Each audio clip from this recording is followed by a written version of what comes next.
perangilah orang-orang yang tidak beriman kepada Allah dan Rasul-Nya, dan tidak pula beriman kepada hari kemudian, dan mereka tidak mengharamkan apa yang diharamkan Allah dan Rasul-Nya, yaitu orang-orang yang diberikan Alkitab kepada mereka sampai mereka membayar jizyah dengan keadaan patuh sedang mereka dalam keadaan tunduk. Oke, sekarang buat pengakuan Bang. Saya Muslim, yuk. Kalau kata saya itu tergantung orangnya. Maksudnya? Iya, dia nanggapinnya seperti apa gitu loh. Oke, kalau Anda sendiri gimana? Ya kalau saya mah intinya berbuat baik aja sesama. Berarti ayat ini nggak pantas diikutin. Bisa ya bisa enggak, cuman kan kalau Nggak, sama. kalau ayat ini diterapkan gimana? Bagus nggak? Hah? Kalau ayat ini diterapkan bagus nggak? Enggak lah. Nggak bagus. Berarti ayat ini harus dihapus. Enggak juga. Waduh, gimana ini jadinya? Berarti ayat ini jadi pajangan aja. Berat ini Bang ya. Berat ya Bang ya? Berat, saudara-saudara. Gimana Bang? Tapi Anda beneran Muslim ya Bang ya? Bisa baru, tadinya Kristen. Tadinya Kristen. Gimana? Setelah tahu keadaan Islam begitu gimana? Apakah masih tetap mau Islam? Enggak, saya kan pernah baca tuh di Alkitab tuh. Abang mualaf. Iya, Mualaf tahun berapa Bang? baru. Baru mualaf.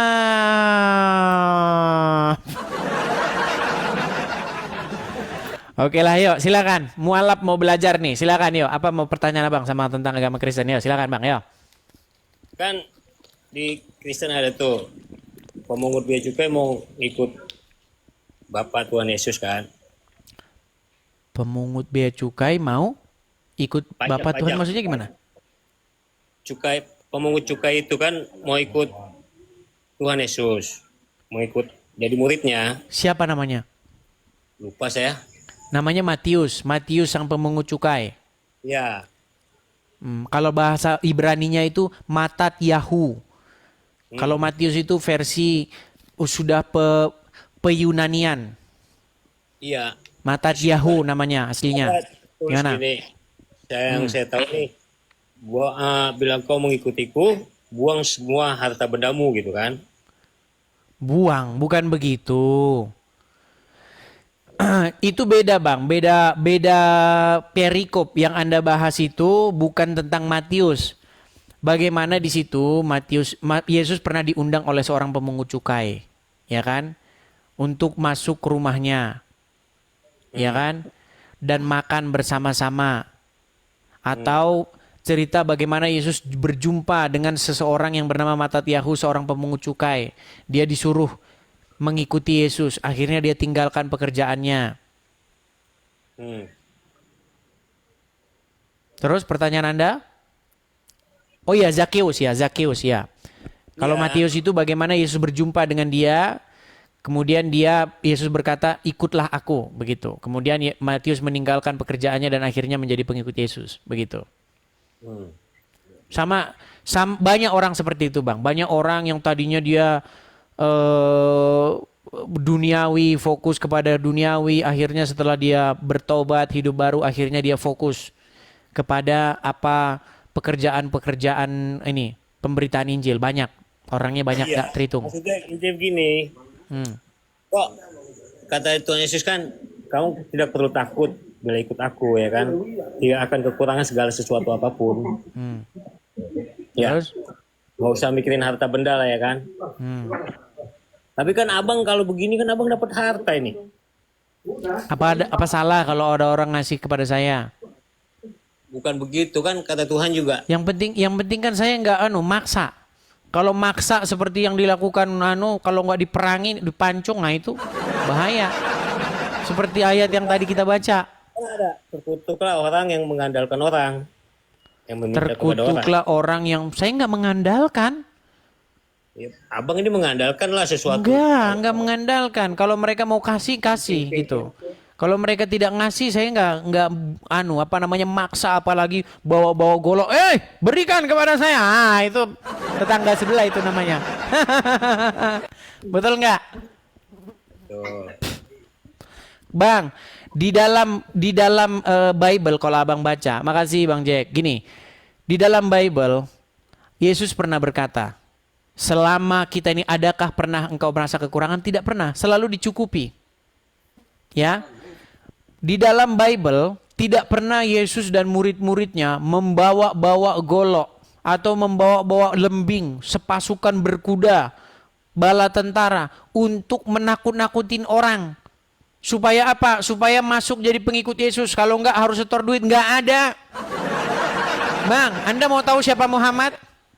Mau tahu siapa Muhammad, Bang?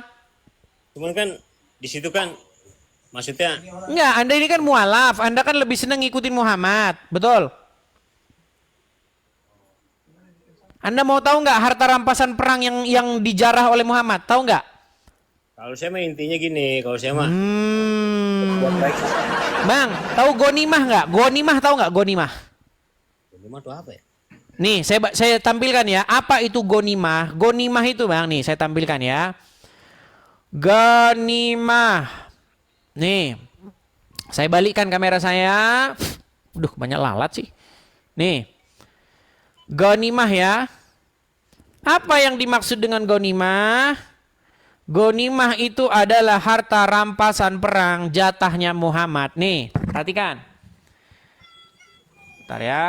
Nih Bang ya. Nih. Ghanimah, harta rampasan perang di zaman Rasulullah. Nih pedang nih lambangnya nih. Ya.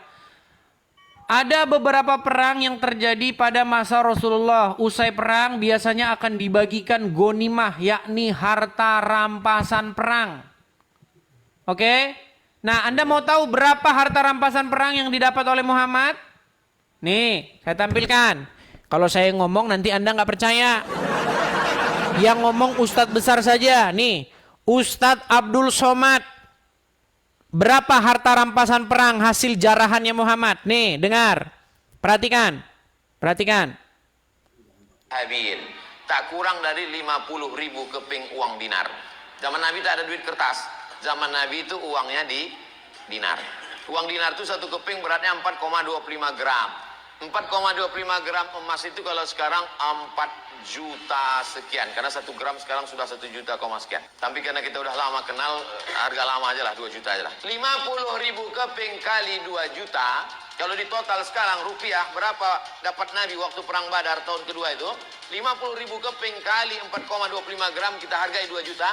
100 miliar. 100 miliar itu berapa persen untuk Nabi? Wa'lamu annama ghanimtum min syai'in fa inna lillahi khumusahu. Nabi Muhammad mendapat jatah rampasan perang khumus, khamsah 5, khumus 1/5, 20%. 20 miliar dari perang Badar. Tapi duit itu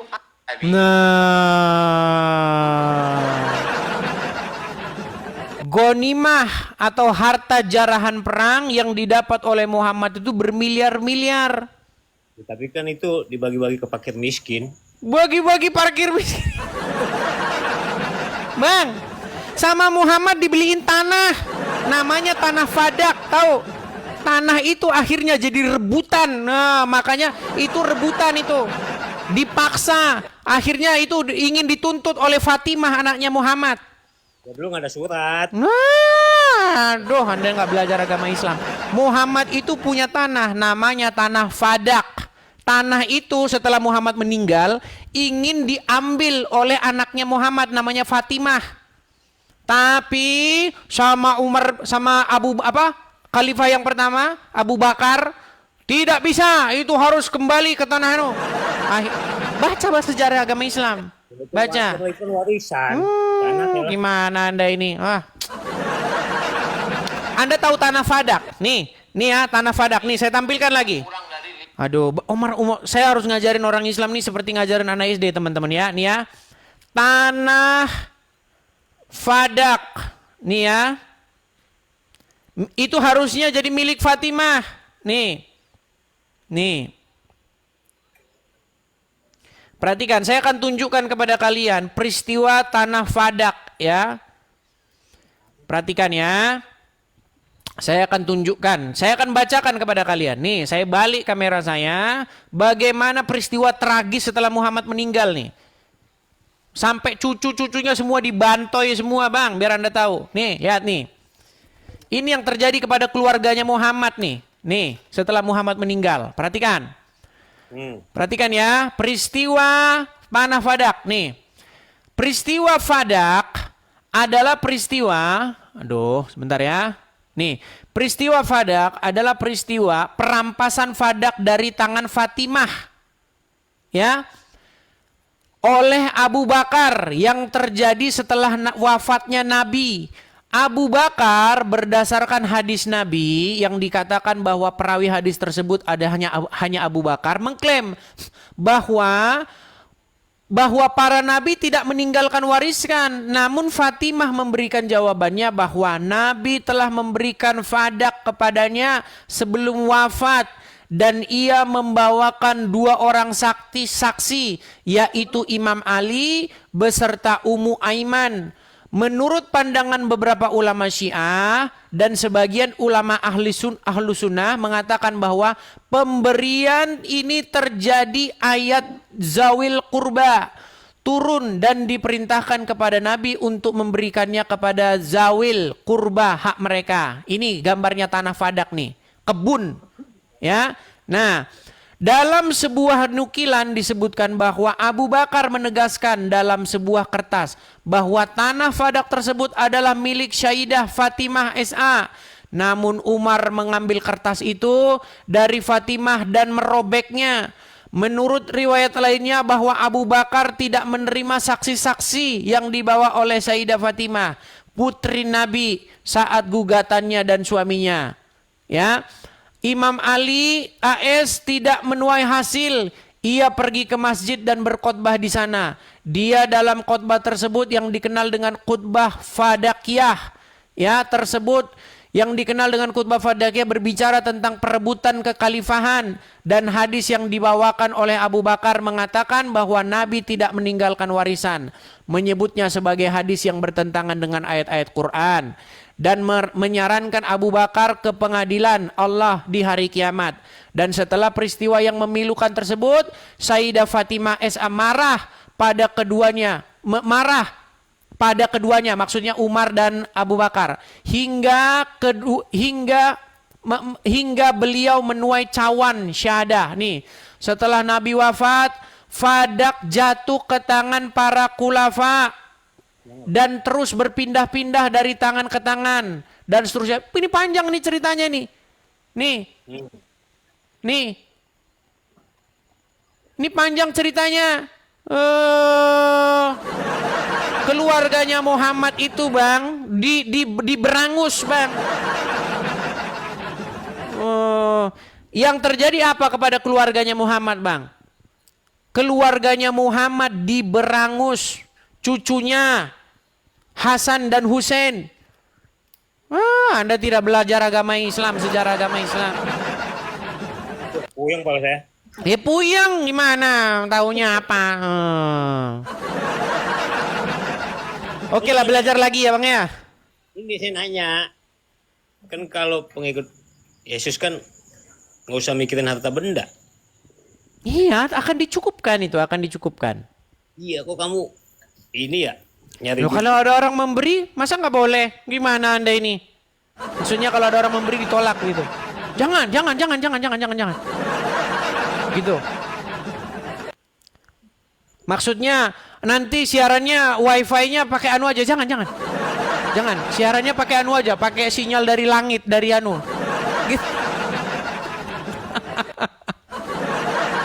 Terus ini peralatannya nggak usah pakai peralatan, nggak usah. Pakai anu aja, pakai wajan. Pakai wajan aja gitu. Waduh, ini nekat yang nyata ini orang.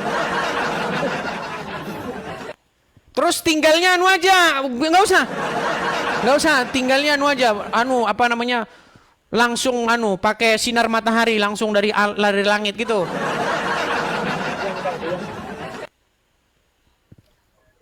Puyeng. Ya udah makasih ya.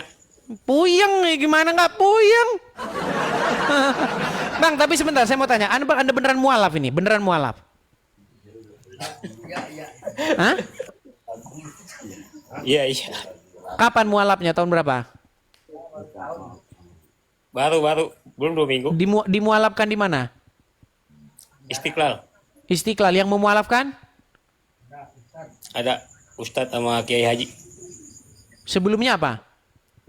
Kristen. Kristen apa? Gereja di mana? Protestan. Nama gerejanya? Di GBI Tampak Siring. Coba saya tes dulu ya. Boleh nggak? Coba Bang ucapin dulu doa Bapak kami, coba, ayo. Agak lupa dikit nih. Coba ayo. Bapa kami yang di surga, dikuduskan namamu. Terus? Datanglah kerajaanmu. Jadikanlah di bumi seperti di surga. Pantesan mualaf. Udah, tidur Bang, di bawah dulu. Ini kayak gini. Kau di bawah sana. Kan sudah saya bilang, yang datang ke sini tolong yang ustadz, yang ngerti agama Islam. Tetapi kenapa ustadz-ustadz pada takut datang ke sini? Takut mengiyakan. Gimana sih? Loh. Sudah berapa ustadz yang datang ke sini dan mengiyakan saya? Mengiyakan bahwa Muhammad itu adalah Robnya umat Islam. Ayo, bagaimana? Kalau ustadz datang ke sini, saya tidak akan berbantah-bantahan dengan dia. Dia akan mengiyakan nih. Berapa banyak pendebat muslim yang mengiyakan omongan saya? Sebentar nih ya. Nih, sebentar. Kita tampilkan teman-teman. Ini sekedar bernostalgia ya. Lihat nih. Apa yang umat muslim katakan? Perhatikan. Ya, lihat. Dengarkan. Selanjutnya, dia menantang saya untuk mengatakan kepada seluruh umat muslim bahwa Nabi Muhammad adalah Rob. Wahai umat muslim, percayalah bahwa Nabi Muhammad itu adalah Rob kita. Percayalah bahwa Nabi Muhammad adalah Rob kita. Itu kalau yang datang orang-orang yang ngerti Al-Quran. Justru ketika dia ngerti Al-Quran, dia mengiyakan omongan saya. Makanya mereka nggak berani naik ke sini. Nanti takut diiyakan lagi 2 kali. Bahkan nih, seorang pendebat muslim namanya Ar-Rashid. Apa kata Ar-Rashid? Apa kata Ar-Rashid, teman-teman? Nih, perhatikan apa kata Ar-Rashid. Saya akan tunjukkan kepada kalian perkataan Ar-Rashid. Bahwa Robnya umat Islam itu mayat. Nih, perhatikan. Sorong jawab. Agama apakah yang Robnya adalah mayat? Kami. Agama apa? Islam. Agama apa yang Robnya mayat? Agama Islam. Gimana Anda itu? Oh, silakan. Jadi kurang bagaimana teman-teman ya. Sudah saya tanggapi muslim-muslim yang pinter, pendebatnya, pakar-pakarnya, ahli agamanya, sudah semua. Kurang bagaimana lagi? Kenapa Abdul Somad Adi Hidayat tidak berani? Kenapa dia tidak berani masuk ke channel ini? Karena apa? Karena takut nanti mengiyakan saya.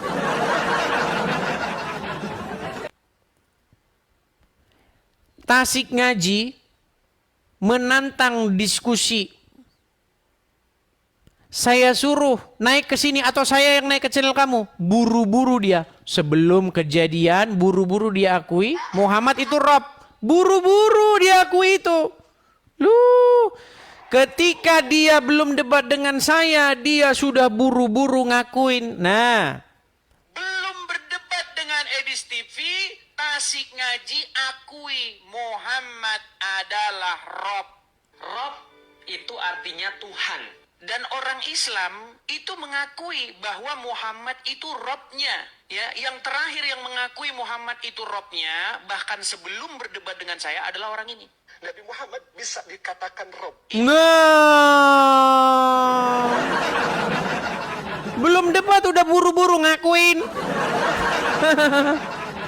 Gimana nanti dalam perdebatan? Ya, itu namanya menang sebelum memulai pertandingan. Iya, belum berdebat, belum dimulai pertandingannya, dia sudah buru-buru ngakuin Muhammad Robnya umat Islam. Dan Robnya umat Islam sudah menjadi mayat. Loh, yang bilang Robnya umat Islam sudah menjadi mayat bukan saya. Namanya Ar-Rasyid, pendebat Muslim. Orang APII. Ayo silakan. Mana berani kalian? Yang bilang bahwa Robnya umat Muslim itu mayat namanya Ar-Rasyid. Yang bilang Muhammad itu Rob umat Islam sendiri, pendebat-pendebatnya. Kalau saya sebutin sampai besok pagi nggak kelar-kelar orang-orangnya. Ustadz Azam mengakui Muhammad itu Robnya. Ya kan? Yusuf PI mengakui Muhammad itu Robnya. Uni Rifa mengakui Muhammad itu Robnya. Iya. Coba kalau naik tempat Yusuf PI tanyakan apakah Muhammad itu Rob. Nih, dengar nih. Apakah Muhammad itu bisa disebut sebagai Rob? Kamu jawab iya, dia adalah Rob. Pertanyaan saya, Zaman itu. Dia adalah Rob zaman itu. Berarti Muhammad bagi orang-orang tersebut adalah Rob, betul? Ya. Iya. Muhammad adalah Rob kalian. Dan Rob kalian sudah menjadi mayat dalam kubur. Gimana? Jelas. Ya, terkait masalah orang yang beramal soleh, orang yang beramal-amal sorga, kenapa dia dimasukkan ke dalam neraka? Karena ingat Rasulullah Shallallahu Alaihi Wasallam mengatakan di sini, mangkana, saya tulis ini sengaja karena hafal saya ya. Mangkana akhir kalamihi la ilaha illallah dakhalal jannah. Barang siapa yang akhir kalamnya, akhir hidupnya mengatakan la ilaha illallah, dia ketika sakaratul maut, maka dia akan masuk ke dalam surga. Maksudnya apa? Maksudnya begini Bapak Pendeta. Sebentar, ngelek saudara. Ya, maksudnya begini Pak Pendeta. Katakanlah si A, dia menyembah sesuatu, menyembah selain Allah. Dia berbuat dosa, tidak percaya kepada Nabi Muhammad SAW, akan tetapi di akhir hayatnya dia beramal orang yang beramal surga, dia termasuk orang yang akan dakhalal jannah. Begitu juga sebaliknya, ketika ada orang semasa hidupnya dia mengabdikan kepada Allah, mengabdikan diri kepada Allah Subhanahu wa taala, akan tetapi di akhir hayatnya justru dia tidak iman kepada Allah, justru dia kafir, mati dalam keadaan kafir, menyekutukan Allah, sedangkan Allah sendiri jelas wa'budullah wa la tusyriku bihi syai'a. Sembahlah Allah dan jangan pernah menyekutukan. Ingat, kita tahu manusia itu hatinya berubah-ubah. Kadang kita senang, kadang kita bahagia, kadang kita mood dengan hal ini, kadang kita malas, kadang kita semangat, kadang kita tidak semangat. Itu hati manusia. Kita tidak tahu kita ini mati dalam keadaan membawa iman atau tidak. Makanya pertahankanlah iman kita ini dengan terus menyembah kepada Allah Subhanahu wa ta'ala. Selamat datang dalam kebenaran. Terus pertanyaan yang kedua, untuk Bapak Pendeta, Yesus itu menebus dosa manusia kepada siapa? Agar manusia itu selamat. Ya, Yesus itu menebus dosa kepada siapa? otomatis ada objek dan subjek, ya. Otomatis ada objek dan ada subjek. Yesus sebagai objek dan siapa subjeknya itu? Mohon jawab pakai data, Bapak Pendeta. Terima kasih.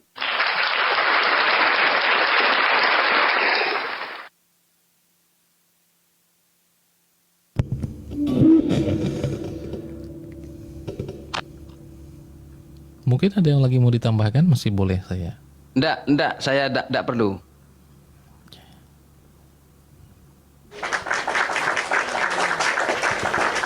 Ya. Jadi teman-teman ya, mengenai polemik daripada Adam tadi itu korban. Adam ini anak kecil atau Adam ini orang dewasa itu? Adam itu digoda oleh iblis. Ya, dia digoda oleh iblis. Pertanyaannya, ya, apakah dia sudah terima perintah dari Allah? Terima perintah dari Allah supaya jangan makan? Oh, di dalam Alkitab iya. Ya, di dalam Alkitab iya. Bahkan sudah dikatakan, jangan kamu makan, makan kamu mati. Kalau di dalam Al-Quran tidak ada hukuman, jangan kamu makan, kalau makan kuturunkan kamu ke bumi. Tidak ada. Ya. Nah, itu semua diucapkan ketika sudah kejadian. Ya, ketika sudah kejadian, tidak ada Allah mengatakan jangan kau mendekati buah ini, niscaya kamu menjadi orang yang zolim. Itu aja. Tapi diturunkannya ke bumi, itu baru nanti setelah makan. Ya, tapi di dalam Alkitab itu jelas dikatakan bahwa jangan makan, makan kamu mati. Itu sudah ada hukumnya. Nah, jadi iblis datang menggoda manusia, menggoda Adam dan Hawa. Pertanyaannya bahwa apakah manusia harus ikut iblis? Apakah manusia harus mengikuti iblis? Oh, enggak perlu. Kenapa? Karena manusia sudah dengar perintah Tuhan jangan makan. Mbok ya kenapa makan? Karena mereka melanggar. Itu saat ini gimana? Jadi mereka itu diciptakan bukan jadi robot. Ditiup ke sini, ikut ke sini, ditiup sana, ikut ke sana. Mereka bisa melawan, mereka bisa membantah. Tapi kan mereka tidak melakukan itu. Itulah yang disebut dosa. Jadi kenapa manusia bisa jatuh dalam dosa? Keinginannya dan digoda oleh iblis. Jadi tidak bisa hanya salah iblis, tidak bisa hanya salah manusia. Itu bersatu padu, akhirnya keinginan manusia itu mengikuti apa yang iblis mau. Bisa dia nggak dia bantah? Oh bisa sebenarnya, tapi dia tidak melakukan itu. Itu namanya dosa. Ya, itu namanya dosa. Nah, kenapa Ustaz tadi tidak menanggapi bahwa apa yang terjadi pada Adam? Apa yang terjadi pada Adam di dalam Islam? Dia mengatakan bahwa itu semua sudah ditetapkan kepadaku. Kenapa Ustaz tidak menjawab bahwa apakah mendekati buah kuldi itu dosa atau tidak? Dosa atau tidak?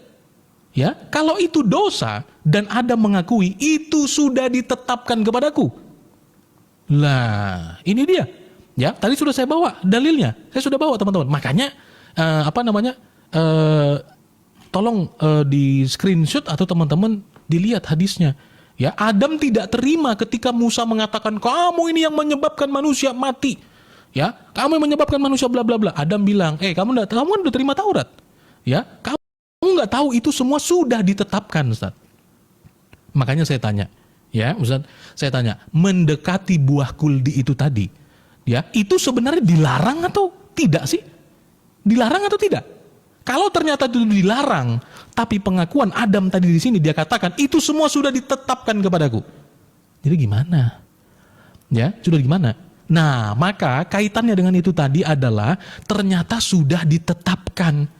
Ya, sudah ditetapkan. Jadi, ya, apa yang Ustadz yakini selama ini itu tadi, beramal ini, beramal itu. Kalau sudah ditetapkan, ya, sudah ditetapkan, ya apa mau terjadi? Ya, saya minta tolong sederhana. Tadi ditanggapi, apakah yang dilakukan oleh Adam itu sesuatu yang dilarang atau sudah ditentukan kepada dia? Maka mau tidak mau dia makan itu. Ya, nah di dalam iman Kristen jelas itu sudah dilarang. Itu dilarang, maka melanggarnya itu adalah dosa. Ya, melanggarnya itu adalah dosa. Jadi yang jadi korban siapa? Ya, di dalam iman Kristen bahwa mereka itu ya melanggar perintah Allah. Baik mereka yang tidak mau melawan dan juga oleh karena godaan iblis. Di dalam imannya Ustaz, dengan dalil yang tadi saya bawa, itu ternyata sudah ditetapkan oleh Tuhannya Abang. Kenapa Tuhannya Abang menetapkan Adam supaya berdosa? Ya, kenapa ditetapkan seperti itu? Ya, nah itu perlu saya pertegas. Saya masih masuk kepada yang Adam ini tadi. Di dalam Islam mendekati buah itu boleh atau tidak? Ya, boleh atau tidak? Lalu kenapa kalau itu tidak boleh? Ternyata Adam mengakui dalam sebuah riwayat bahwa itu ditetapkan kepadaku. Ya. Nah, jadi sebenarnya Tuhan di dalam Islam ini menginginkan manusia berdosa atau tidak? Sehingga antum tadi mengatakan bahwa amal ini apa segala macam, saya sudah bawa. Yang Ustadz bawa malah tadi catatan apa itu, catatan Ustadz sendiri. Ya. Catatan Ustadz sendiri tadi yang dibawa, ya. Yang saya bawa tadi riwayat bahwa ada yang beramal dengan amalan penghuni sorga ditutup, diganti amalan penghuni neraka, ya. Seperti itu. Begitu juga sebaliknya. Silakan ditanggapi tentang Adam itu tadi dulu.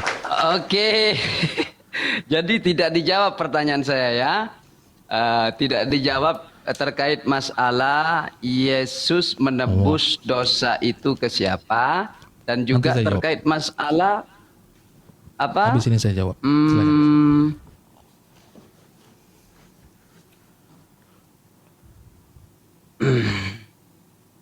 Begini Pak, saya itu mencatat sengaja ditulis seperti itu. Soalnya kenapa? Soalnya biar jelas seperti itulah.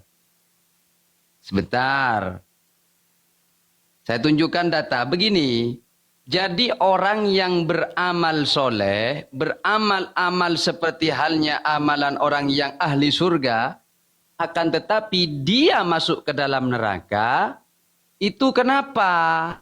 Karena satu, dia bikhitlanihim. Sebabnya dia meremehkan perintah Allah di akhir hayatnya. Sehingga Allah menutup dia untuk masuk ke dalam surga dan dimasukkan ke dalam neraka. Justru hatinya berubah, tidak yakin kepada Allah. Tidak yakin kepada Nabi Muhammad. Faktanya banyak. Ada seorang non-muslim, katakanlah seperti itu. Dia masuk Islam. Dakhalal jannah.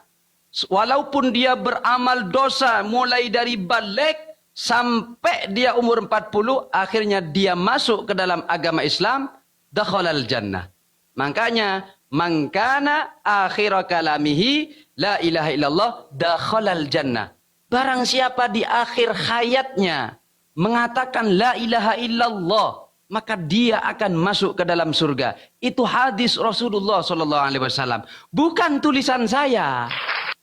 Bukan, cuman sama saya ditulis seperti itu. Janganlah framing. Kemudian yang kedua, terkait masalah orang, kenapa orang itu beramal amalan sorga, tapi dia dicap masuk ke dalam neraka, dimasukkan ke dalam neraka. Karena satu, bikhitlanihim, sebab dia meremehkan perintah Allah. Dia tidak lagi menyembah Allah Subhanahu wa taala. Katakanlah seperti ini, ada si A, dia beragama Islam dan sebagainya, taat kepada Allah. Mohon maaf, seperti hanya Saifuddin. Saifuddin, bagaimana dia? Dia awalnya Islam dan sebagainya, tapi dia masuk ke dalam agama yang salah, agama yang menyekutukan Allah. Maka itu yang disebut ditutup oleh Allah Subhanahu wa taala, tidak masuk ke dalam surganya Allah Subhanahu wa ta'ala. Walaupun dia di umur 15 sampai umur 40 beramal soleh, akan tetapi dia menyekutukan Allah. Sedangkan Allah mengatakan atiullah war rasul, dan juga di ayat lain wa'budullah wa la tusyriku bi syai'a. Sudah jelas, tapi di akhir hayatnya dia malah berpaling kepada Allah Subhanahu wa ta'ala. Faktanya ada, realitanya ada, seperti itu saudara. Terus terkait masalah, begini Bapak Pendeta, saya harus catat terus ini kepada Bapak Pendeta. Ya, saya harus catat terus kepada Bapak Pendeta. Di dalam Bible Anda itu kan ada satu, ya, Adam, ya, Adam. Kemudian ada ular. Ular, ini ular, katakanlah ular. Ular ini menggoda Adam, akhirnya Adam memakan buah itu. ya, buah itu oleh Allah, oleh di dalam Alkitab Abang, jangan dimakan. Ketika ada di dunia kan, begitu kan ceritanya. Di dalam Alkitab Abang itu kan Adam sudah ada di dunia oleh Allah. Oleh Allah. Jangan dimakan. Kemudian Adam ini berhubung digoda oleh ular ini. Katakan ini ular ya. Ular digoda. Akhirnya makan dia. Sama ular ini. Berdosalah Adam dan Hawa. Pertanyaan saya, kenapa Allah tidak mengutuk iblis? Tidak mengutuk ular yang menggoda Adam? Kok malah Adam yang dikutuk, bahkan anak turunannya menanggung dosa Adam. Sehingga turunlah Yesus untuk menebus dosa. Ini coba dipertegas biar tidak bulat. Kan jelas Allah, buah, Adam, ular, Yesus. Ini menebus dosa agar selamat. Seperti itu. Ya, coba jawab, jawab.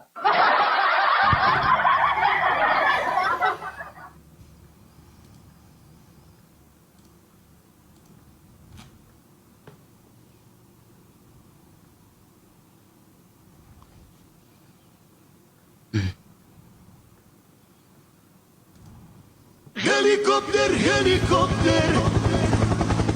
Parakoper, parakoper. Pertanyaan saya tadi juga tidak dijawab ya, tentang Adam itu tadi. Ya. Oh, bahwa lupa. lupa Lupa. juga. Oke. Ya, lupa. Nggak apa-apa. Nah, teman-teman, kita jawab dulu yang tadi ya, yang terlewat tadi. Nah, pertanyaannya adalah menebus kepada siapa? Kan begitu ya, teman-teman.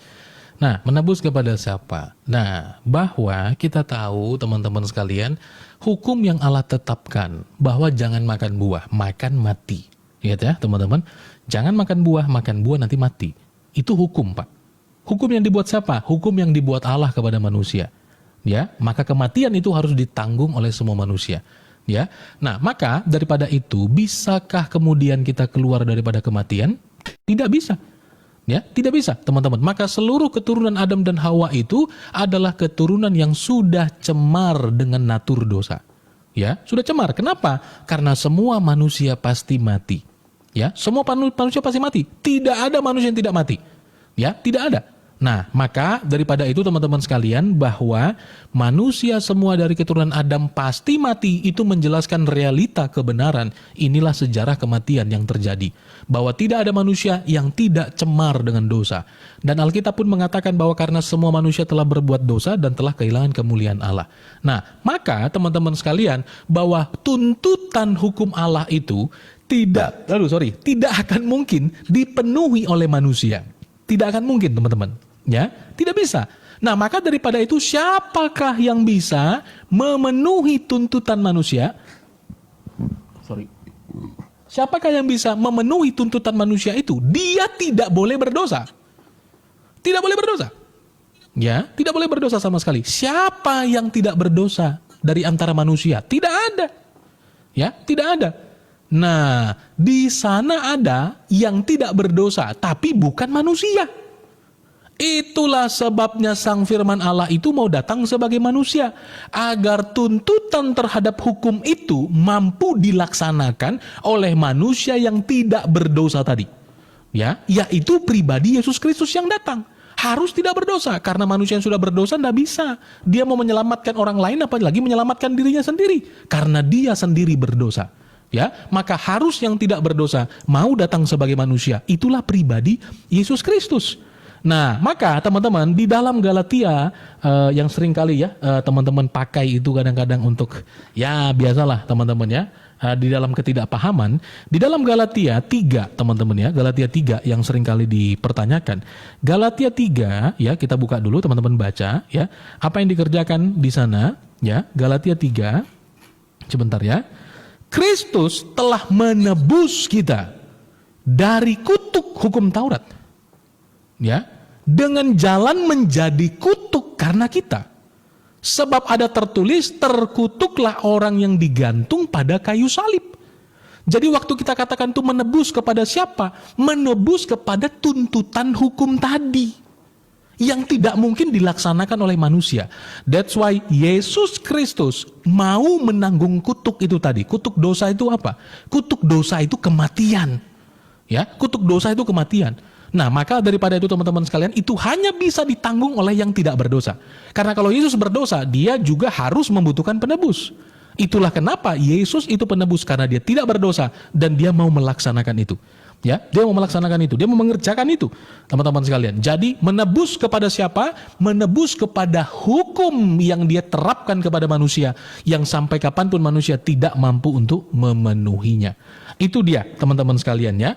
Berikutnya saya tanggapi tadi, teman-teman lihat apa yang tadi Ustadz sampaikan itu penjelasannya bla bla bla bla, itu di dalam apa penjelasannya? Tafsirnya tafsir siapa? Ustadz tadi mengatakan, ya, Gus tadi mengatakan bahwa seperti Saifuddin itu, ya, Saifuddin Ibrahim, Tuhan tutup. Pertanyaannya, kenapa bukan Allah memberikan hidayah? Kenapa Allah justru tutup? Mengapa Allah tidak memberikan keterangan seterang-terangnya kepada beliau untuk membuat hatinya kembali percaya dalam Islam? Lalu mengapa ditutup? Ya, nah kalau begitu, Ustadz, hal yang sama pun bisa terjadi kepada antum dan teman-teman yang Islam. Kenapa? Kalau kemudian Allah sudah tutup, mau kemana kalian? Nggak bisa kemana-mana. Ya, tidak bisa. Ya, maka hal ini juga bisa terjadi kepada kalian semua, teman-teman sekalian. Ya, wah ini bahaya sekali. Ya. Silakan. Oke, terima kasih Bapak Pendeta. Jadi saya mohon maaf tidak menemukan jawaban ya, tidak menemukan jawaban yang sesuai dengan Alkitab Abang, Bapak Pendeta.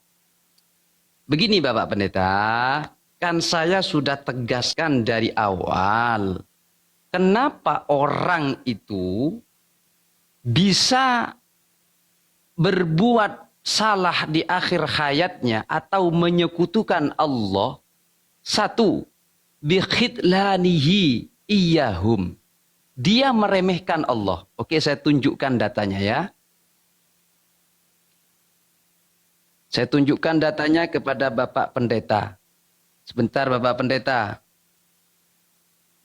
Ya ini. Ngeblur ya. Walakin yudillu may yasha. Akan tetapi Allah menyesatkan orang yang Allah kehendaki. Ya. Sebab apa Allah itu menyesatkan orang itu?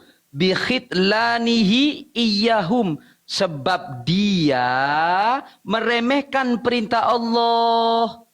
Bikhidlanihi iyahum. Sebab dia meremehkan perintah Allah. Dia suruh beramal soleh, malah dia leyeh-leyeh, cukup iman, modal iman, ngopi terus, tak mau sholat, tak beramal soleh dan lain sebagainya. Maka oleh Allah disesatkan. Ini makanya orang yang beramal baik, orang yang dicap awalnya dia masuk surga, kenapa dia di akhir hayatnya berada di dalam neraka? Karena ini bikhidlanihi iyahum. Kemudian yang kedua, wa yahdi may yasha, dan Allah memberikan petunjuk kepada orang yang dia kehendaki. Siapa itu? Hambanya. Hamba yang tersesat awalnya tidak mengenal Allah. Awalnya dia menyekutukan Allah. Awalnya menganggap Yesus sebagai Tuhan. Dan tidak percaya kepada Nabi Muhammad. Maka orang itu oleh Allah wa yahdi may yasha, akan diberikan hidayah oleh Allah. Bitaufiqihi, sebab dia iyahum fadlan minhu, sebab dia mendapatkan taufik dari Allah Subhanahu wa taala. Fadlan minhu, itu termasuk keutamaan Allah Subhanahu wa taala. Amma kuntum ta'malun, karena itu semua tergantung dari perbuatannya. Ceder. Selamat datang dalam kebenaran. Itu ada Bapak Pendeta. Terus terkait masalah data orang itu akan dimasukkan ke dalam neraka. Di dalam surah At-Taghabun, coba Bapak Pendeta buka. Walladzina kafaru Wa kadzabu bi ayatina ulaika ashabun nar hum fiha khalidun. Jadi orang-orang kafir yang tidak percaya kepada Allah Tuhan itu esa, maka dia tidak akan selamat. Wa kadzabu bi ayatina, dan mendustakan ayat-ayat Allah, ulaika ashabun nar, mereka itu akan berada di dalam neraka. Hum fiha khalidun, selama-lamanya. Wa bi'sal masir, dan neraka itu adalah tempat yang sangat-sangat buruk. Berarti itu datanya. Terus pertanyaan saya kepada Bapak Pendeta tadi terkait masalah Yesus itu menebus dosa kepada siapa? Itu masih belum menemukan jawaban yang memuaskan kepada saya. Hanya muter-muter kayak helikopter. Ya. Begini Bapak Pendeta. Kalau itu dikaitkan dengan penebusan dosa di dalam 1 Yohanes bahwasanya Yesus itu adalah domba Allah, kita tahu di dalam perjanjian lama yang menjadi penebus dosa itu betina, bukan jantan. Kalau dikaitkan dengan Yohanes itu ya, bahwasanya Yesus datang ke dunia sebagai domba Allah untuk menebus dosa manusia. Sedangkan di dalam Alkitab Anda, di perjanjian lama, mengatakan penebus dosa harus menggunakan betina. Yesus jantan, mohon maaf. Yesus seorang laki-laki. Ini terjadi kontradiksi antara satu sama lain. Coba ditanggapi, mana yang benar?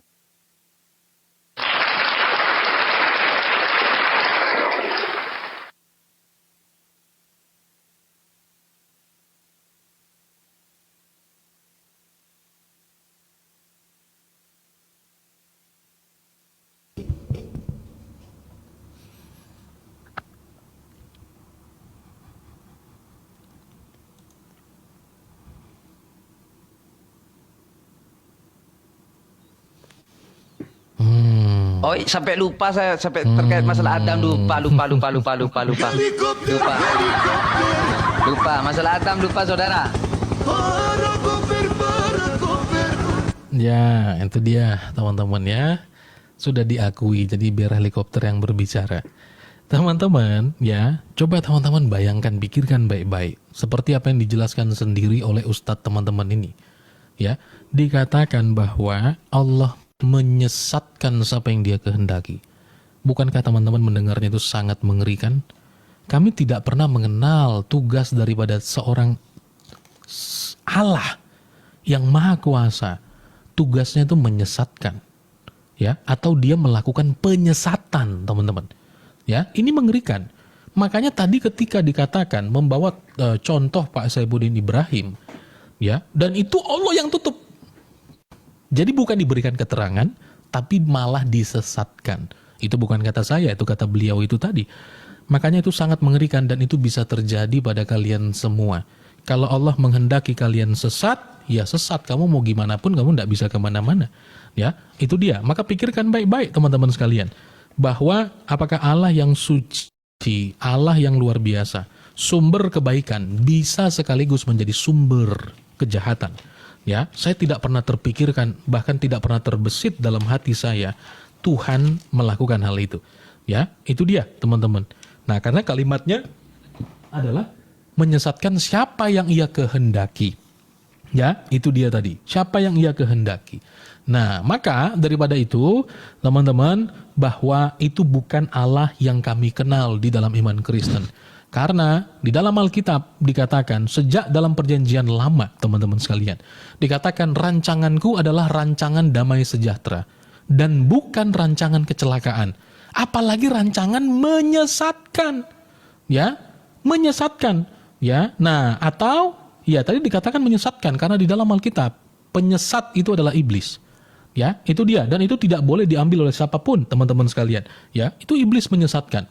Nah, itu dia. Nah, jadi saya agak heran kalau ada Tuhan melakukan penyesatan itu, teman-teman sekalian ya. Jadi ada orang bukan malah diberikan keterangan, bukan malah diberikan hidayah, ya, tetapi Allah sengaja tutup. Ya, tutup. Dan itu tadi sudah saya kaitkan banyak sekali. Saya kaitkan banyak sekali. Kenapa? Tadi ada yang saya katakan, ada orang yang berlakukan amalan penghuni surga ditutup. Tadi Ustadz jelaskan panjang lebar itu, datanya dari mana itu? Ya, datanya dari mana? Apakah Gus Adam tadi menjelaskan ada satu ayat itu kan banyak sekali dalam kurungnya. Ya. Nah, makanya ditampilkan juga Indonesianya karena saya kan bukan orang Arab. Mana yang dalam kurung, mana penjelasan utama, tolong dijelaskan. Kan begitu. Ya Nabi Muhammad saja Allah berfirman dalam bahasa Arab supaya Nabi mengerti. Masa antum jelaskan kepada saya dalam bahasa Arab, ya saya tidak ngerti, saya bukan orang Arab. Itu. Ya. Nah, makanya teman-teman sekalian itu tolong ditanggapi ya, teman-teman. Nanti tentang Adam jangan lupa lagi.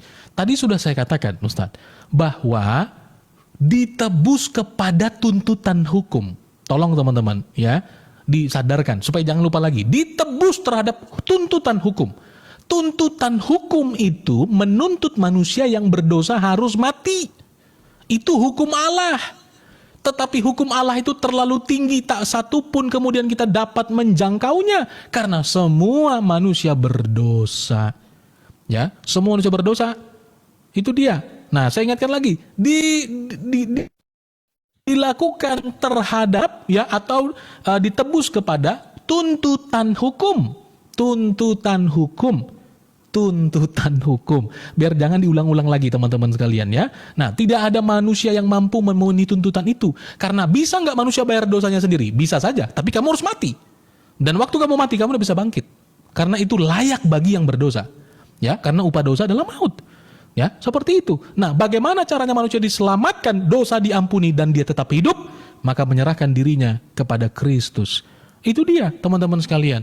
Ya, nah, tadi tentang Adam tolong ditanggapi sekali lagi ya, teman-teman ya. Tolong ditanggapi karena supaya kita tahu ya, sebenarnya kehendak Tuhan di dalam Islam itu supaya antum berdosa atau tidak berdosa. Ya, tadi sudah saya sebutkan beberapa dalilnya di antaranya. Ya, memakan buah itu sebenarnya dilarang atau tidak? Ya, sekali lagi saya ulang supaya tidak lupa. Dilarang atau tidak? Kalau itu dilarang, kalau itu dilarang, kenapa diusir? Itu dia. Silakan. Allah, ternyata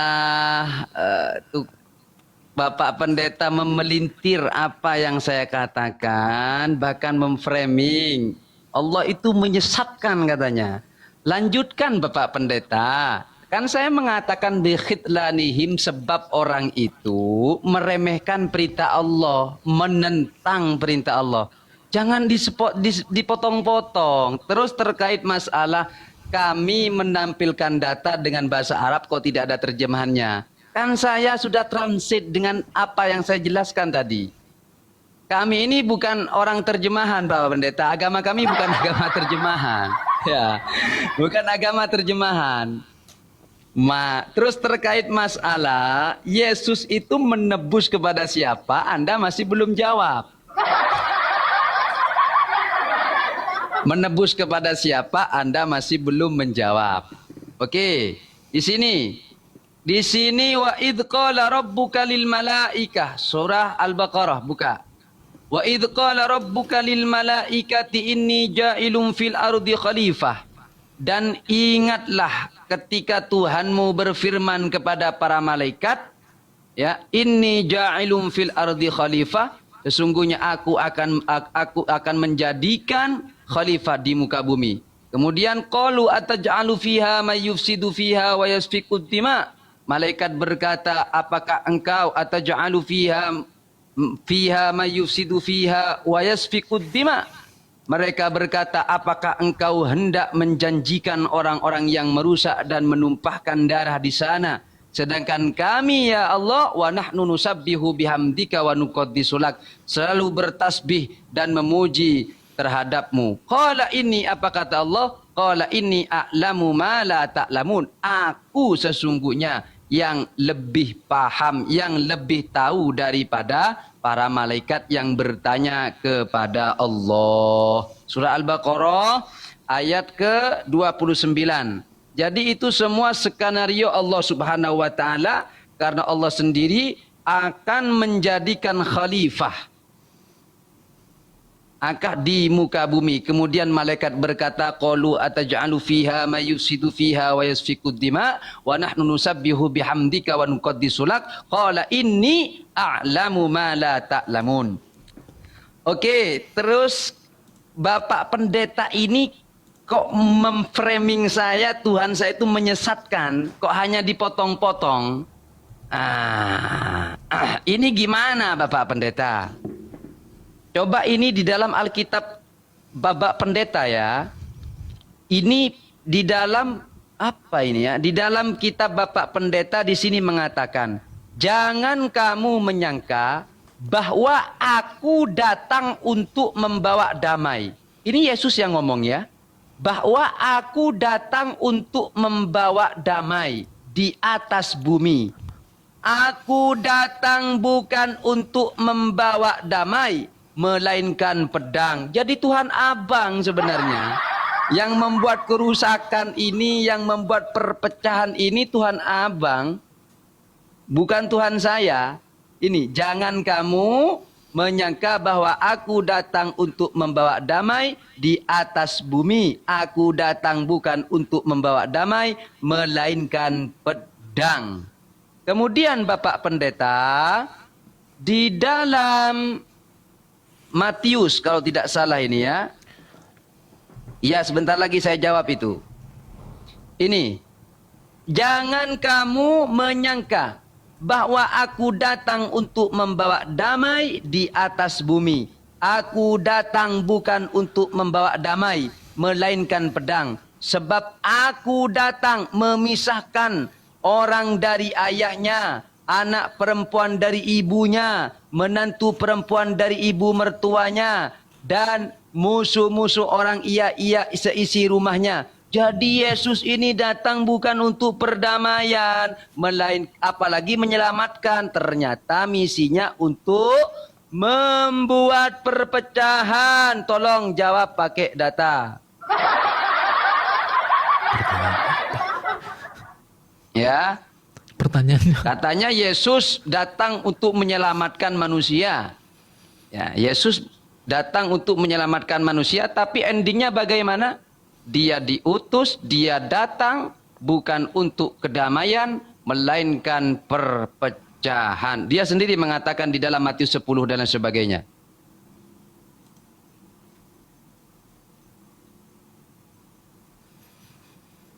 Ya, sudah saya jawab terkait masalah malaikat, saya sudah jawab semua. Terkait masalah Adam. Adam sudah? Sudah. Loh. Kan saya sudah jawab. Wa idh qala rabbuka lil malaikati inni ja'ilun fil ardi khalifah. Berarti, saya bertegas, saya kasih waktu nih yang berjalan ini. Apakah memakan buah kuldi itu tadi dilarang atau tidak? Dilarang. Tapi bukan buah khuldi ya, ingat. Allah tidak menamai buah khuldi, tapi pohon itu saja. Tapi yang memberi nama itu setan, iblis. Itu iblis yang memberi nama. Iya. Dikatakan buah kekekalan. Makan itu dosa. Iya, betul. Dosa. Tapi Allah sudah tetapkan. Iya, betul. Ditetapkan untuk berdosa? Loh, bukan ditetapkan untuk berdosa. Coba, saya kasih kesempatan. Silakan. Ini yang berjalan. Ini ja'ilum fil ardi khalifah. Dia dijadikan oleh Allah untuk khalifah.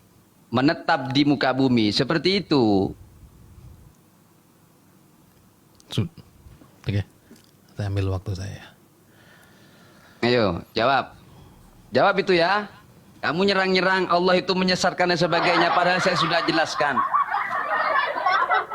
Helikopter, helikopter. Parakoper, parakoper. Ini kemudian memframing saya mengatakan bahwa Allah menyesatkan. Padahal dari mulut bibir antum sendiri yang ngomong itu. Ya. Dan saya hanya mengutip perkataan beliau. Ya. Kita lihat ayatnya teman-teman. Nah ini agak bahaya ya. Diskusinya bahwa saya yang dituduh framing nih teman-teman. Wah bagaimana ini kira-kira. Ya. Dikatakan bahwa hanya ambil sepotong. Loh, memangnya ada klarifikasi dari ayat itu? Ya, lihat ini. Mengatakan bahwa di sini, dan kalau Allah menghendaki niscaya kamu dijadikan satu umat saja.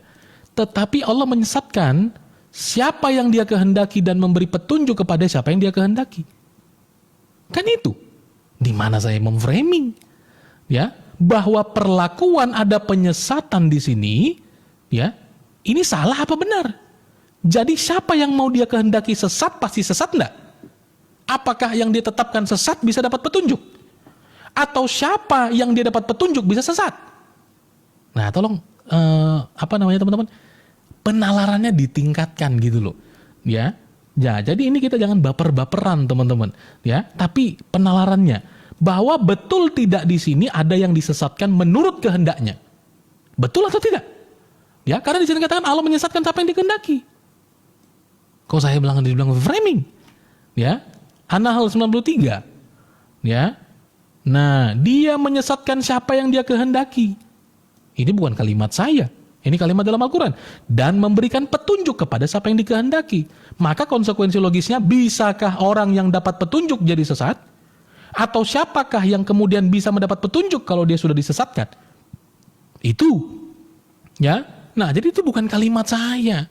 Jangan baper. Itu kalimat di dalam Al-Quran sendiri, teman-teman sekalian. Ya. Nah, makanya tadi saya katakan teman-teman sekalian tadi ngomong bahwa ya saya udah terjemahkan dalam Al-Quran karena kami bukan umat terjemahan. Wong Allah menerjemahkan peristiwa pada zaman Musa, pada zaman Isa, diterjemahkan kepada Nabi Muhammad dalam bahasa Arab. Makanya Al-Quran dikatakan kuturunkan Al-Quran kepadamu dalam bahasa Arab agar kamu ngerti. Ustaz ini bagaimana? Ya, oke. Maka teman-teman sekalian, apa hubungannya? Apa hubungannya bahwa mengenai hadis tadi yang saya bawa, Adam itu mengatakan itu semua sudah ditetapkan kepadaku. Makanya tadi saya tanya, makan buah itu tadi, itu dilarang atau tidak? Ada satu kalimat yang sangat luar biasa yang disebutkan oleh Gus Adam, yaitu skenario daripada Allah. Jadi apakah ada kehendak bebas atau tidak ada kehendak bebas, teman-teman.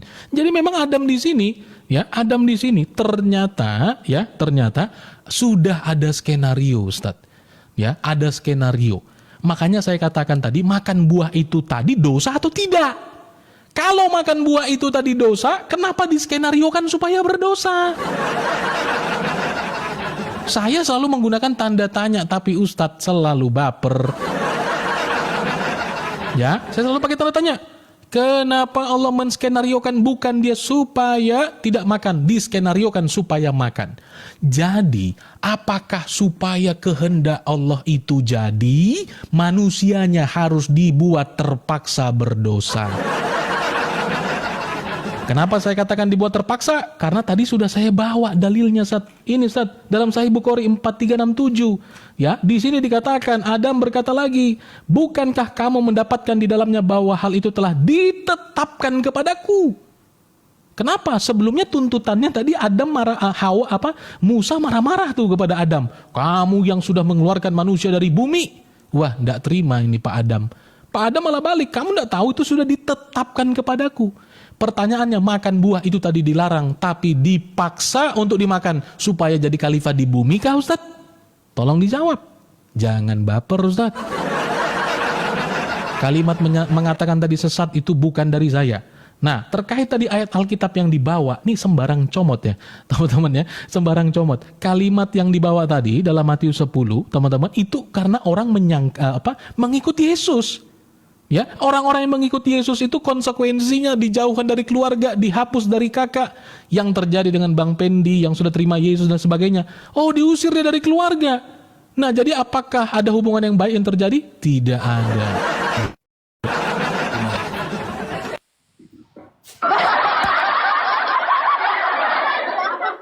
Terima kasih dan oke, berarti jawabannya hanya asumsi ya, bukan data itu ya, dikeluarkan dari kakak lah. Mana ada di Alkitab Bapak Pendeta keluarkan dari kakak? Mana ada? Diusir dari rumahnya, di sana tidak tercatat seperti itu, jadi asumsi itu berarti. Begini Bapak Pendeta, kami ini bukan umat terjemahan alias di dalam memahami Al-Quran bukan bermodal terjemahan. Saya ulangi lagi. Karena Allah sendiri mengatakan fas'alu ahlad dzikri in kuntum la ta'lamun. Maka bertanyalah kalian kepada ahli ilmu, yaitu ulama. Innama yakhsyallahu min ibadil ulama. Apabila in kuntum la ta'lamun, apabila tidak tahu kandungan isi Al-Qur'an. Karena saya pertegas lagi, di dalam memahami agama Islam itu satu Al-Quran, hadis Rasulullah, ulama, qiyas. Ini bukan hanya Alkitab yang modelnya ya seperti itu sudah ya. Ya. Begini Bapak Pendeta, jangan dipotong-potong. Anda itu janganlah seperti itu. Begini ini. Saya tampilkan kepada Anda. Ini tafsiran di dalam kitab Tafsir Baghawi. Tafsir Baghawi. Tafsir Bal-Baghawi. Di sini walau sya'allahu laja'alakum ummatan wahidah ala millati wahidatin wa ya Islam walakin yudillu may yasha. Akan tetapi Allah, jangan dipotong, menyesatkan orang yang dia kehendaki. Ada terusannya. Bikhitlanihi iyahum. Sebab dia meremehkan apa yang diperintahkan oleh Allah. Sebab dia tidak patuh kepada Allah. Sebab dia tidak menentang terhadap perintah Allah. Maka Allah sesatkan. Makanya mayyasha bikhitlanihi iyahum. Jangan Anda itu memframing demikian. Ya, makanya saya terkait masalah Yesus itu datang membawa perdamaian dan sebagainya, membawa perpecahan dan sebagainya. Jawab pakai data seperti saya. Saya semua yang Anda tanyakan pakai data. Terkait masalah kenapa Allah itu menyesatkan, saya sudah jawab. Kenapa Allah itu menyesatkan orang yang mana di dalam hidupnya sudah melakukan amal soleh, tapi di akhir hayatnya dia malah masuk ke dalam neraka. Saya sudah jawab pakai data. Saya sudah jawab pakai data. Terus terkait masalah Nabi Adam, saya sudah jawab pakai data di dalam soal Baqarah. Saya minta data. Dari tadi Bapak Pendeta ini hanya berkhutbah. Hanya berkhutbah. Mohon maaf Bapak Pendeta, jangan khutbahi kami. Ini diskusi, harus by data. Tunjukkan data. Loh, kan Ustadz cuma menunjukkan tulisan-tulisan yang ditulis sendiri. Saya ngambil dari Alkitab. Dari kitab kami saya tulis, biar jelas. Seperti itu. Ya. Jadi tolong tampilkan kepada saya datanya terkait masalah kenapa penebusan Yesus itu sebagai penebus dosa kok jantan. Sedangkan di dalam perjanjian lama Yesus di perjanjian lama kalau orang berdosa agar dia selamat harus menggunakan betina. Di dalam Yohanes, Yesus dianggap sebagai domba Allah untuk menebus dosa manusia. Jawab pakai data. Ya, jawab pakai data. Terus pertanyaan selanjutnya. Yesus itu kenapa di sana kalau dia bisa menyelamatkan, asal percaya dia selamat, kenapa dia masih minta tolong ketika disalib? Eli, Eli, lama sabakhtani. Dia saja tidak mampu menyelamatkan dirinya. Kok mau menolong orang lain? Kemudian di dalam 2 Korintus, Yesus diselamatkan. Ya, tolong pakai data itu, Bapak Pendeta. Jawab pakai data. Jawab.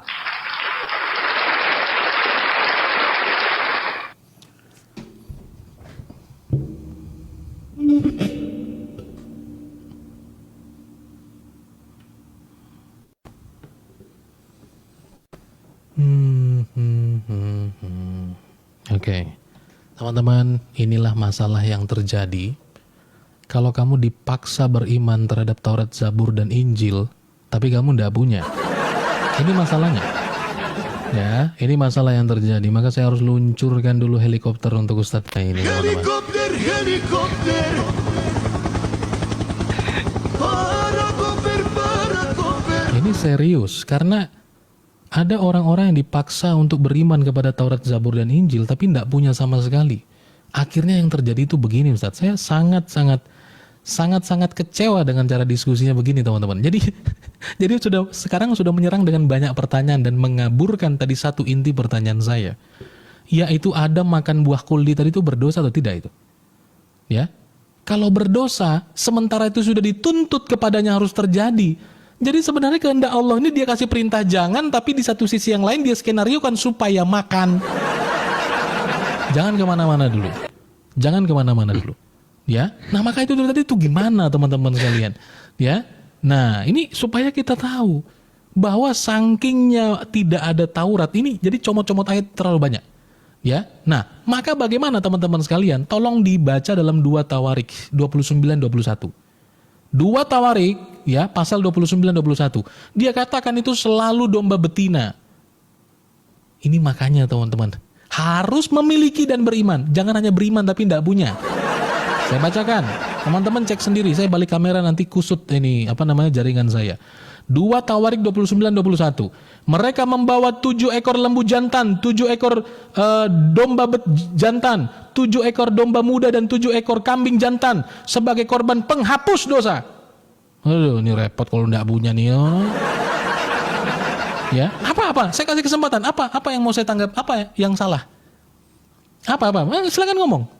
Ini tadi kalau kita harusnya TikTok kan nih, teman-teman. Apa yang salah di situ? Mereka membawa 7 ekor lembu jantan, 7 ekor domba jantan, 7 ekor domba muda dan 7 ekor kambing jantan sebagai korban penghapus dosa. Ayolah. Ya, teman-teman. Nah, ini repot nih. Makanya katanya tidak ada harus begini-begini. Itu siapa yang bilang? Yang harus teman-teman ketahui sebelah itu adalah esensi korban itu mengenai darah. Ya. Mengenai darah, kenapa harus ada darah yang tertumpah? Karena dikatakan dalam Alkitab bahwa tanpa penumpahan darah tidak ada penebusan dosa. Loh, kenapa malah di keyakinan Ustadz ada yang disembelih tapi dibagi-bagi ke tetangga? Nah, ini enggak ngerti konsep korban. Masa korban itu mengenai penebus salah tapi dibagi-bagi ke tetangga. Itu sedang substitution. Dia sedang menggambarkan bahwa yang berdosa harusnya yang disembelih dan mati. Nah, repot nih teman-teman. Ini kita udah bawa data dari tadi.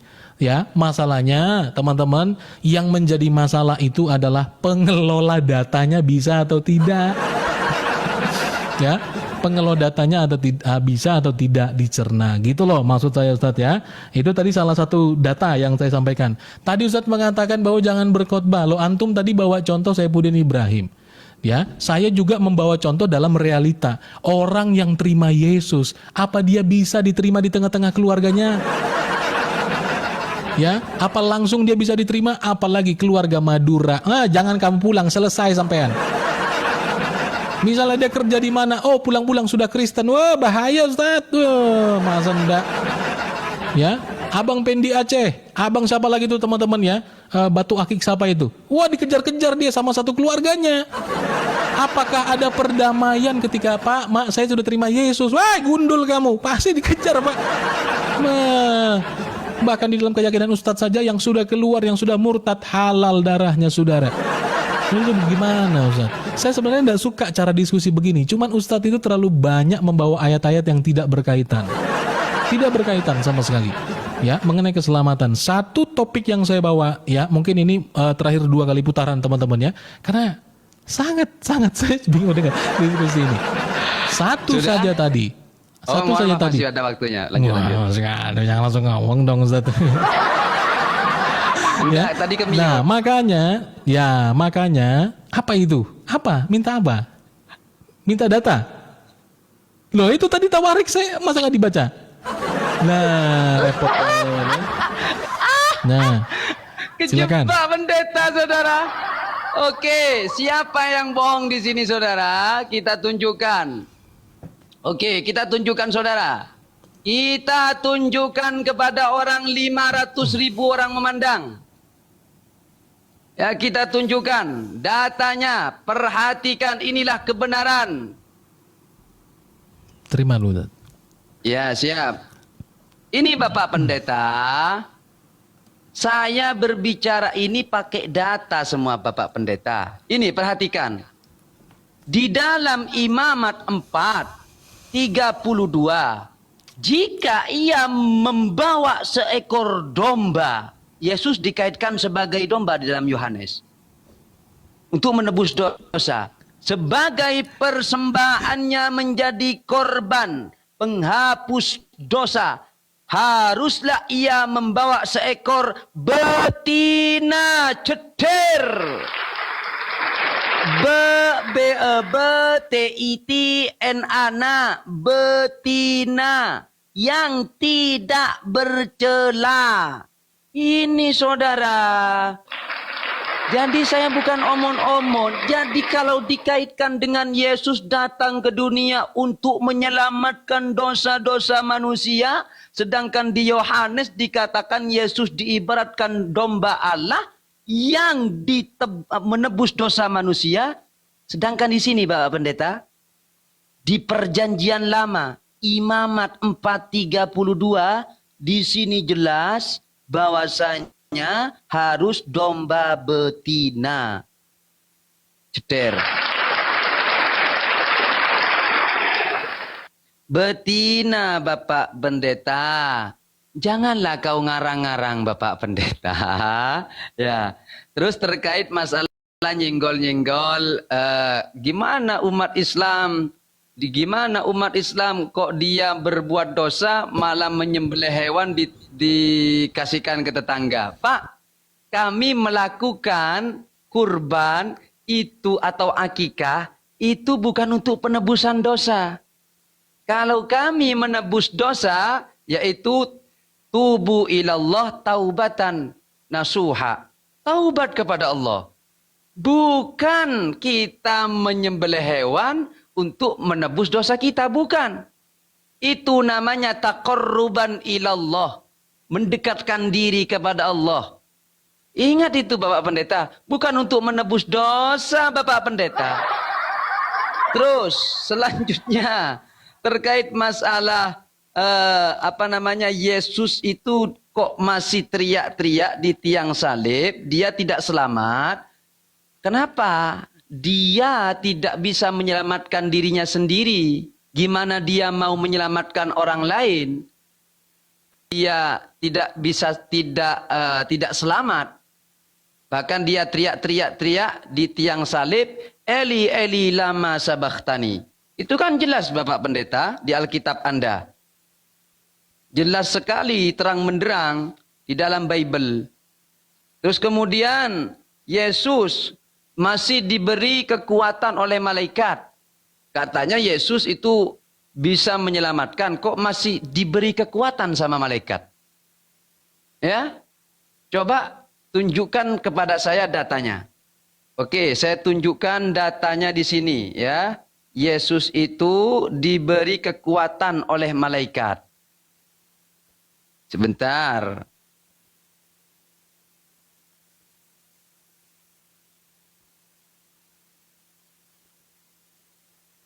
Sebentar ya teman-teman di bawah tap-tap.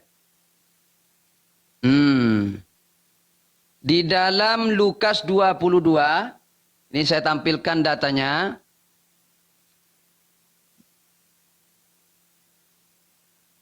Ini.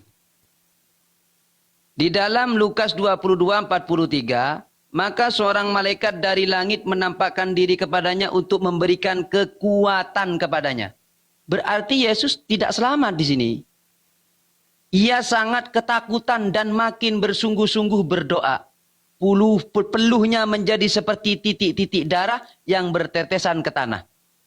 Dari ayat ini menunjukkan Yesus itu masih membutuhkan malaikat untuk dirinya selamat. Ya. Sedangkan saya jelaskan tadi, Yesus masih berseru-seru, berteriak, Eli, Eli, lama sabachthani. Bagaimana dia mau menyelamatkan orang Kristen, sedangkan dia masih tergantung alias minta pertolongan kepada bapaknya. Ayo jawab. Pakai data, dikira saya omon-omon. Itu betina Bapak Pendeta.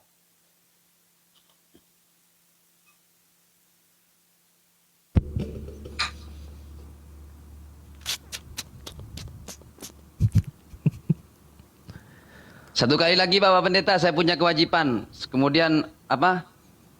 Closing statement. Oke. Terakhir ini sudah. Dia Ya, mengatakan saya capek. membawa data yang betina. Karena di awal dia katakan selalu korbannya betina. Waktu saya munculkan yang jantan, malah saya yang dikira bohong. Jadi pendapat antum yang mengatakan selalu betina itu yang berusaha saya lawan. Jadi harus fokus. Sampai detik ini tidak ada jawaban untuk Adam. Saya tunggu-tunggu itu. Saya tunggu-tunggu. Ya, jadi dia mendekati pohon itu dosa atau tidak, tapi ditentukan kepadanya. Sampai sekarang, teman-teman. Nah, beliau mengatakan closing statement, tapi menghujani dengan pertanyaan yang tidak akan mungkin cukup saya jawab sekarang. Loh, enggak, sebentar lagi Makanya teman-teman, wah sebentar dong ya. Ini kan tinggal satu putaran baru antum closing atau bagaimana nih? Atau gimana? Iya, setelah Anda menjawab pertanyaan saya, baru kita closing statement. Oke, ya karena pertanyaan tadi banyak, jadi tidak mungkin saya jawab semua itu teman-teman. Ya, karena tadi beliau ada kewajiban, nggak apa-apa lah. Ya, kita bisa kapan-kapan bisa bicara lagi. Ya, tapi yang lebih-lebih daripada itu teman-teman sekalian, bahwa tadi yang saya lawan adalah ketika dia mengatakan tuh hanya betina. Waktu saya munculkan yang jantan, mau apa? Ya, nah itu makanya saya katakan jangan mengutip-ngutip sembarangan. Inti daripada korban itu adalah darah. Ya, adalah darah. Karena di dalam darah itu ada nyawa. Kalau tadi dikatakan, oh konsep akikah itu tidak ada hubungannya dengan dosa, Ustadz ngaji. Akikah teman-teman, sebentar ya. Nah, siapa bilang tidak ada hubungannya? Ya, ini kalau saya sebutkan nanti sumbernya di dalam misalnya baik itu fikih Islam teman-teman ya. Ini keutamaan kurban dan akikah, ya kan? Nah, di sini salah satunya adalah berbicara tentang apa? Kurban penghapus dosa. Ya, kurban penghapus dosa. Nah, itu dia teman-teman sekalian, ya. Wah, jangan diganggu dong. Iya. Salah satu keutamaan besar dari berkurban adalah diampuninya dosa sejak tetesan darah pertama, Ustadz. Memang harus ketawa kalau udah bingung. Lihat ya, teman-teman. Nah, jadi setiap tetesan darahnya itu, ya, pertama dari hewan itu direwayatkan oleh Imam At-Tabarani dari Imam bin Husain bahwa Rasulullah berkata kepada putranya, wahai Fatimah, bangkit dan saksikanlah hewan sembelihan kurbanmu. Gimana? Nah, Ustadz ya. Jadi kalau tadi dibilang gak ada hubungannya dengan dosa, ya salah dong Ustaz. Terus baca. Ya, Apakah di sana ada dosa? Malah saya dipotong kan. Oke, baca. Repot nih ya. Nah, sesungguhnya setiap dosa-dosa yang kau lakukan akan diampuni sejak tetesan pertama kurban itu. Jadi kalau tadi Ustadz mengatakan tidak ada hubungannya, lah ini kan saudara sesuatu yang tidak jujur. Ya, itu dia. Nah, jadi kalau tadi dikatakan tidak ada hubungannya, ya sulit saudara. Ya, itu dia. Nah, kalau ini substitution, karena memang ini konsep perjanjian lama. Yang tidak akan mungkin dijawab oleh teman-teman Islam adalah siapa yang pertama kali melakukan kurban di dalam Islam, saudara. 99% menjawabnya pasti salah. Ya, itu dia teman-teman ya, karena nggak ngerti. Ya, itulah tadi saya katakan ya, bahwa harus memiliki baru imani, jangan imani baru miliki belakangan. Gitu ya teman-teman. Ya, saya kira begitu teman-teman. Kita nggak ketemu sesuatu yang bermanfaat ya kalau dengan topik yang terakhir ini, karena sudah kemana-mana itu perginya teman-teman. Ya, nah sudah kemana-mana. Ya, itulah nanti mengenai yang Yesus apa segala macam itu boleh ya. Hari-hari kita ngejawabin itu, tidak masalah. Ya, nah makanya tadi yang tentang Adam, bahwa yang dilakukan oleh Adam mendekati buah itu adalah larangan, tapi sudah diskenariokan. Ya, itu gimana sampai sekarang belum ada. Ya, seperti itu. Oke, sudah. Terima kasih. Masih berjalan ini waktu saya 5 menit 5 detik. Tidak boleh seperti itu. Loh, itu tadi masih ada. Ya. Oke, sudah. Silakan closing Ustaz. Closingnya Oke. dari saya atau dari Ustaz? Silakan. Saya dulu. Silakan, Kan saya silakan. dari tadi kan. Ya. Bismillahirrahmanirrahim. Waktunya jalan dulu dong. Iya. Jadi perdebatan malam hari ini, diskusi malam hari ini tidak menemukan titik yang jelas dari pihak pendeta, tidak pernah menunjukkan data, hanya modal omon-omon dan hanya memframing, ya. Tapi ya tidak apa-apa. Kita tentukan lagi waktunya. Karena begini Bapak Pendeta, selama saya berdiskusi itu harus menunjukkan data, bukan berkhotbah. Ya, tapi tidak apa-apa. Intinya kita sebagai umat Islam, umat Rasulullah, yakinlah kalian adalah umat pilihan Rasulullah. Selama Anda tidak pernah menyekutukan Allah, selama Anda tidak keluar dari iman dan percaya kepada Nabi Muhammad, pasti akan masuk ke dalam surganya Allah Subhanahu wa taala. Saya sering mengatakan walladzina amanu wa amilus solihat sanudkhiluhum jannatin tajri min tahtihal anhar khalidina fiha abada. Orang itu akan masuk ke dalam surganya Allah selama dia iman kepada Allah, tidak menyekutukan Allah, dan juga dia beramal soleh, maka dia akan dimasukkan ke dalam surganya Allah Subhanahu wa taala. Kesimpulan dari perdiskusian malam hari ini, apa-apa yang disampaikan oleh kami berdua tidak mewakili dari manapun, ini dari pribadi kami sendiri, tidak mewakili lembaga manapun, tidak mewakili komunitas manapun, ya, kami dari pribadi sendiri. Begitu juga dengan Bapak Pendeta, tidak mewakili satu gereja, tidak mewakili gereja-gereja yang ada di Indonesia. Karena individu masing-masing saudara. Ya. Jadi intinya walaupun kita berdiskusi, ingat kita tetaplah bersaudara dalam lingkup ukhuwah watoniyah, ukhuwah basyariah. Dari lingkup negara dan juga hubungan terkait masalah kemanusiaan saudara. Terima kasih. Ini saja yang bisa kami sampaikan. Akhirul kalam, assalamualaikum warahmatullahi wabarakatuh. Monggo, 2 menit Bapak Pendeta. Oh ya. Oke. Ya, teman-teman yang terkasih dalam Tuhan Yesus Kristus. Ya, mungkin teman-teman juga merasakan ya kekecewaan dalam hati kita. Tapi tidak mengapa, teman-teman sekalian, ini baru pertama saya alami ya berdiskusi model seperti ini. Tapi tidaklah mengapa teman-teman, biar teman-teman sendiri yang boleh menilai, baik teman-teman yang ada di sana maupun teman-teman yang ada di sini. Teman-teman, ruangan saya adalah ruangan apologetika Kristen yang selalu memberi ruang bagi teman-teman yang ingin bertanya tentang Alkitab. Oleh karena itu teman-teman, marilah saya mengajak semua kita agar tidak salah kamar. Kalau mau tanya tentang keislaman, tanya orang Islam. Kalau mau tanya tentang Buddha, kepada orang Buddha. Mau tanya orang Kristen tentang kekristenan, ya tanyanya orang Kristen. Jangan menyimpangkan atau jangan membuat kamar-kamar yang tidak sesuai dengan apa yang menjadi keahliannya. Ya, oleh sebab itu teman-teman sekalian, biarlah dalam diskusi kesempatan ini Ya, teman-teman semua mengetahui dengan pasti bahwa jalur sejak dalam perjanjian lama dan sampai perjanjian baru adalah sebuah satu kesatuan tentang keselamatan yang dikerjakan oleh Tuhan Yesus Kristus. Alkitab menyatakan tanpa penumpahan darah tidak ada pengampunan dosa. Karena dosa itu adalah sesuatu yang berbahaya. Dosa itu sesuatu hal yang serius. Jadi penanganannya bukan hal yang sederhana, tetapi penanganan itu adalah hal yang serius. Teman-teman, kamu semua membutuhkan juru selamat. Tanpa juru selamat tidak ada keselamatan.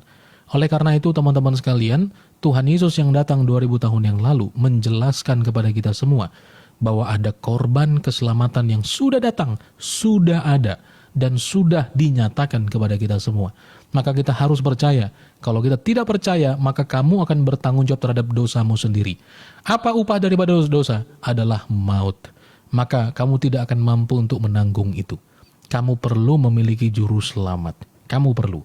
Itulah sebabnya teman-teman, itu yang mau kita sampaikan. Bahwa Yesus berkata, akulah jalan dan kebenaran dan hidup. Tidak ada seorang pun yang dapat datang kepada Bapa kalau tidak melalui aku. Tuhan Yesus berkata bahwa akulah kebangkitan dan hidup. Barang siapa percaya kepadaku, ia akan hidup walaupun ia sudah mati. Tetap teman-teman, tetap semangat di dalam Tuhan dan senantiasa terus kita ada dalam iman yang benar kepada Tuhan Yesus. Terima kasih kepada Gus Terima Adam kasih. untuk waktunya. Sama-sama Bapak Pendeta. Sampai Jika berjumpa. ada tutur kata yang saya menyakiti hati jenengan, yang saya ucapkan mohon maaf atas segala Iya. kekurangan dan kelebihan pertanyaan saya. Karena Bapak Ya, Pendeta sama. tidak mampu menjawab. Sekian. Assalamualaikum. Oke, ya terima kasih. Oke, Ya. teman-teman sekalian, ya terima kasih Ustaz, sehat-sehat selalu ya Gundul. Ya teman-teman, ya saya rindu berdiskusi dengan Yusuf PI. Gundul-gundulnya Gundul.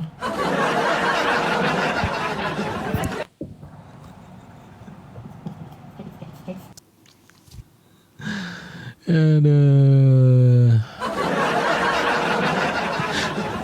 Saya rindu berdiskusi dengan Ustadz Yusuf PI karena segundul-gundulnya gundul lebih gundul-gundul. Saya sebenarnya tidak pernah berdiskusi dengan beliau. Beliau mau mengajak teman-teman ya, mengajak kapan kita diskusi. Saya lihat Gus nih, wah Gus nih berarti anaknya ulama nih, kirain ada kemampuan. Ternyata repot. Kenapa? Ya, yang paling saya tidak senang tuh begini teman-teman, ada framing. Kemudian ayat itu di awal kalau teman-teman nonton diskusi itu tidak ada pertanyaan. Semua ungkapan, pernyataan, tanda tanyanya dipaksakan itu. Jadi perlukah orang-orang ini kita ajari membuat tanda tanya? Perlukah orang-orang ini kita ajari cara bertanya? Perlu nggak teman-teman? Kamu ngerti tanda tanya nggak? Repot teman-teman. Tanda tanya itu kamu akhiri dengan pertanyaan. Betulkah? Apakah benar begitu? Ini benar-benar kontradiksi. Gimana? Gimana apanya? Nggak ada pertanyaan. Semua Alkitab itu akan kalian buat kontradiksi karena metode tafsir kalian aneh. Ya. Agak kecewa sebenarnya diskusinya kalau begini teman-teman ya. Nah, jadi ada banyak Alkitab yang sebenarnya hampir sama modelan mereka itu semuanya. Ya, modelannya itu adalah bahwa Alkitab itu terlihat kontradiksi karena mereka punya metode tafsir gundul al-gunduli. Tadi kan awal dia bilang bahwa hanya domba betina. Loh, saya bawakan yang jantan, mau apa kamu? Wah, ini bohong, ini ada yang lebih bilang jantan. Makanya perlu pahami konteksnya. Waktu kamu bilang tadi hanya betina, saya bawa yang jantan. Repot. Jadi menurut dia itu kontradiksi. Padahal kontradiksinya di sini, teman-teman ya. Nah, karena teman-teman korban itu intinya adalah darah. Ya, darah, Pak. Tadi kamu ngomong akikah udah saya bawakan itu juga darah setiap tetesannya menebus dosa. Ya, itu dia. Thank you Kak Esther. Itu dia teman-teman. Nih repot makanya. Kalau hanya beriman tapi tidak punya, masalah besar Pak. Masalah besar. Ya. Nah, bagaimana ketika disembelih dibagi-bagi ke tetangga? Nah, repot. Ya, repot teman-teman sekalian. Nah, karena apa? Karena dipaksa beriman terhadap kitab-kitab sebelum. Kenapa saya bilang dipaksa beriman? Kenapa? Karena tidak sah iman seorang muslim dikatakan kalau tidak mengimani itu. Jadi kalian itu bukan hanya beriman kepada Al-Quran, beriman juga kepada kitab-kitab sebelum, sekalipun tidak tahu. Sekalipun tidak tahu. Wah, itu repot teman-teman sekalian ya. Jadi kita tidak ngerti kaitannya. Ya, kenapa di situ disebut jantan, kenapa di situ disebut betina? Nah, malah saya dibilang khotbah. Saya udah sampaikan ayatnya, cek, dia cuman haho. Nah, dibaca malah dibenturin kepalanya. Nih itu dia. Nah, yang lebih penting daripada itu adalah tema kita tadi, teman-teman. Tema kita tadi kan bicara tentang keselamatan. Ya, bicara tentang keselamatan. Satu yang saya bawa ridho atau usaha manusia. Ya, yang menyelamatkan itu satu, ridho Allah dan amal soleh. Lah, dua itu. Justru itu pertanyaan kita, amal soleh atau ridho. Yang menyelamatkan hanya satu, amal soleh dan ridho. Loh, dua terus ngejawabnya. Makanya nih saya bingung. Ya, sementara tadi kita membawakan data-data terkait dengan contoh Adam. Ya, ini kan sejarah kenapa keselamatan itu ada. Ya, karena ada yang berdosa. Ya, ada yang berdosa. Nah, tadi dia bilang Adam itu korban. Ya, makanya kalau Adam ini maniken apa manusia Adam ini? Ya. Adam itu manusia apa maniken? Dia nggak bisa melawan, teman-teman. Maksud saya adalah begini, ya. Adam itu tuh manusia. Adam kan manusia, teman-teman. Maka dia sudah dengar perintah, jangan makan. Sudah dengar. Tapi digoda iblis. Kalau digoda iblis memang harus ikut. Kan tidak harus. Tapi waktu dia mau ikut, itulah pelanggaran. Itu namanya dosa, saudara. Ya, dosa.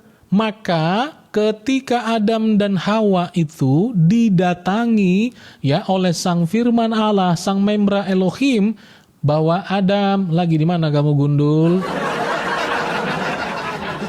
Tiba-tiba langsung Adam bilang, perempuan yang kau tempatkan di sisiku, dialah yang bla bla bla bla. Saling tuduh, saudara. Saling tuduh. Perempuan juga bilang, oh iblis yang bla bla bla. Saling tuduh. Ya. Nah, jadi kalau kita bicara dosa, itu bukan hanya salah iblis, Pak. Ya, manusia sebenarnya memiliki kemampuan untuk melawan itu, tapi dia tidak pakai itu untuk melawannya. Ya, dia ikut, dia turut. Ya, jadi bukan hanya salah iblis. Itulah sebabnya teman-teman di dalam pencobaan dalam Matius pasal yang keempat, ya, Tuhan Yesus yang dicobai oleh iblis, Tuhan Yesus memberikan teladan bagi kita bahwa ada jalan, ada cara, dan kita tidak harus kalah kepada iblis. Waktu Adam yang harusnya manusia pertama menjadi contoh dan teladan bagi kita tidak punya kuasa, kita tidak punya contoh bagaimana melawan iblis. Tapi Kristus datang ke dalam dunia ini, memberikan kita kekuatan, memberikan kita pengenalan bahwa kita mampu, dapat, dan bisa melawan tipu muslihat iblis. Itu. Ya, melalui Kristus kita belajar. That's why Yesus berkata, ada tertulis. Dicobai lagi, ada tertulis. Dicobai lagi, ada tertulis. Itu. Nah, jadi karena Yesus bilang ada tertulis, pasti ada tertulis. Jangan dibilang bahwa ada nama kami, nama nabi kami dalam kitab ini. Dicek, tidak ada. Kenapa bisa begitu, Pak? Ya. Nah, jadi teman-teman sekalian, bahwa ketika Tuhan Yesus datang ke dalam dunia dan dia dicobai oleh iblis, pertanyaannya atau jawaban Yesus itu selalu begini, ada tertulis. Ya, ada tertulis, artinya ada perintah, ya, dari perkataan Allah sebelum. Ya, sementara Adam ketika dicobai oleh iblis, dia tahu enggak ada perintah, jangan makan. Dia tahu, Pak. Hawa tahu enggak? Tahu dia. Tapi kenapa kamu melawan, Pak? Kenapa Adam dan Hawa melawan? Itu namanya tidak taat. Dan itu adalah dosa. Ya, itu adalah dosa. Nah, maka daripada itu teman-teman, itu sebuah pelanggaran dan itu tidak boleh terjadi. Tidak boleh, Pak. Makanya tadi waktu kita tanya ini tentang Adam di dalam keyakinan teman-teman sebelah, sebenarnya memakan buah kuldi ini boleh atau tidak? Tadi ada satu kalimat yang bum-bum buat saya. Kenapa? Dia katakan, dia sambil nunduk tuh, entah baca entah apa. Ini sebenarnya sudah di skenariokan oleh Allah. Kan begitu. Yang kita tanya, makan itu berdosa atau tidak? Yang dia jawab tentang itu, kan tadi saya bawa hadisnya teman-teman, tentang bahwa Adam itu tidak mau disalahkan oleh Musa. Ya, tidak mau dia disalahkan oleh Musa. Nah, dia bilang, Musa, bukankah sudah tertulis dalam Taurat, itu semua sudah ditentukan kepadaku. Oke? Jadi mau tidak Adam itu dipersalahkan terhadap peristiwa itu? Tidak mau dia. Menurut hadis tadi. Ya, dia tidak mau disalahkan. Kenapa? Karena itu semua ditetapkan kepadaku. Maka yang kita tanya. Ya, ini nggak fokus teman-teman ya. Nggak fokus. Makanya kalau diskusi dengan teman-teman yang lain tuh, ini berhenti dulu lah begini-begini. Ya, teman-teman berhenti dulu. Ya, nanti diskusi itu gelisah karena pengen cepet-cepet begini. Hah? Ya. Nah, bahwa makan buah itu tadi dilarang atau tidak? Udah ngerti? Ngerti. Tidak dijawab. Ya, udah dijawab. Nah, terus kemudian bahwa ternyata itu kalau dilarang, ternyata sudah ditentukan. Logikanya begini.